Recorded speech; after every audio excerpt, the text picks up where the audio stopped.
Бүгінгі ұйымдастырылып отырған тәлімді адамдармен кездесіп, тәрбиесін танытар, күзге ғашық ақын қыз атты сыр сұхбат кешімізге қош келдіңіздер.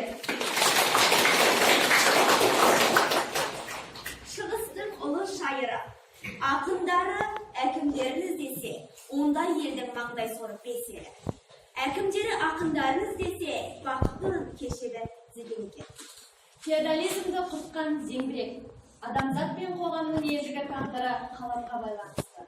Қаламнан қуатты қару жоқ, әлемді билейтін сөз, сөзді билейтін ақын деген екен. Ақынын құрметтеген ел озады, ақынын сыйламаған ел тозады дейді. Дұрыс па Жадыра? Иә, құрметті қонақтар, бүгінгі кейіпкеріміз, қадірлі қонағымыз, ақын Жұлдыз әпкемізге қандай құрмет көрсетсек те артықшылық етпейді. Жұлдыз әпке, бізді сусындатар мәңгі сарқылмас жырларыңыздың алдында құрметпе бас иеміз.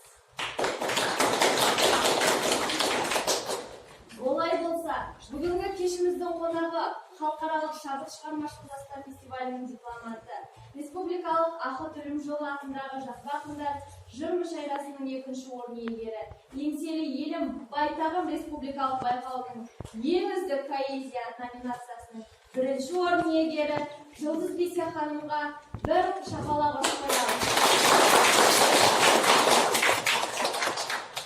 Құрметті оқушылар, сіздер білесіздер ме? Жұлдыз ханымның өлеңдері республикалық, жас толқын және облыстық Тараздың жас таланттары алтын бесік ұжымдық жинақтарына енген. Әзірбайжанда жарық көрген қазақ ақындарының антологиясы ішінде Жұлдыз ханымның да өлеңдері бар екен. Бәйшешекпін, түймедақпын, нәркеспін, шырқай алмас кеудемдегі әндешкім, гүлдегенің қауашағы жасымнан, сені көрмей көз жасымнан күн кештім. Аяуланам, арымен аялаған, жабыққанда жанымды саялаған, бір күлкің үшін күндей жарқыраған, кешірдім тағдырымды аямаған. Жапырақтар мерекесі, күз шырқасын күз билеп, қалың ағаш домбыралсын шанағына жүз кейгеп, дауыл соғып, дирижер боп, 8 нота қалқысып, біз адамдар тығылайық, жаурадық қой үйлендеп.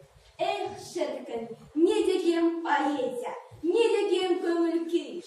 Поэзия, ән, саз, әуен. Осындай тамаша көңіл күйімізді жадыратар әсем әуен керек-ақ боп тұр. Ендеше жас тілші үйірмесінің өнерлі жастарын ортаға шақырып, керемет бір ән тыңдасақ.